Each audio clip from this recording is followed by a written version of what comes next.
ಕಣೆ, ಎಲ್ಲ ವೇಸ್ಟ್. ಅದಕ್ಕೆ ಬಿಸಾಕ್ತೀನಿ, ಎತ್ಕೊಂಡ್ ಬಾ, ನಾನು ಕಾಸು ಕೊಡ್ತೀನಿ. ಹೌದಾ?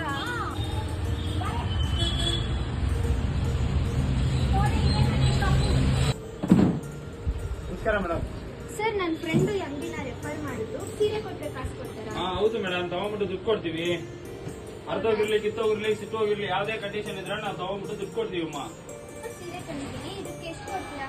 ಪ್ಯೂರಿಟಿ ಚೆಕ್ ಮಾಡ್ಬಿಟ್ಟು ನಮ್ಗೆ ರೇಟ್ ಹೇಳ್ತೀನಮ್ಮ. ಈ ತರ ಬಿಳಿ ಕಲರ್ ಬಂದ್ರೆ ಇದಕ್ಕೆ ಭಾರಿ ದುಡ್ಡು ಬರುತ್ತಮ್ಮ. ಈ ತರ ಕೆಂಪು ಕಲರ್ ಬಂದ್ರೆ ಬೇರೆ ಕಡೆ ತಗೊಳಲ್ಲ, ನಾವು ಕೆಜಿ ಲೆಕ್ಕ ತಗೊಳ್ತೀವಿ. ಈ ಸೀರೆಗೆ 6,000 ಬರುತ್ತೆ, ಈ ಸೀರೆಗೆ 5,000 ಬರುತ್ತೆ, ಈ ಸೀರೆಗೆ 2,500 ಬರುತ್ತೆ, ಈ ಸೀರೆಗೆ 4,000 ಬರುತ್ತೆ. ಹೇಳಿ ಮೇಡಮ್, 17,700 ಪ್ರೈಸ್ ಕೊಡ್ತಾ ಇದ್ದಾರೆ. ಸೊ ನಾನು ಕೆಳಗಡೆ ಐಡಿನ ಮೆನ್ಷನ್ ಮಾಡಿರ್ತೀನಿ, ಫಾಲೋ ಮಾಡಿ ಮತ್ತೆ ನಂಬರ್ಗೆ ಕಾಂಟ್ಯಾಕ್ಟ್ ಮಾಡಿ.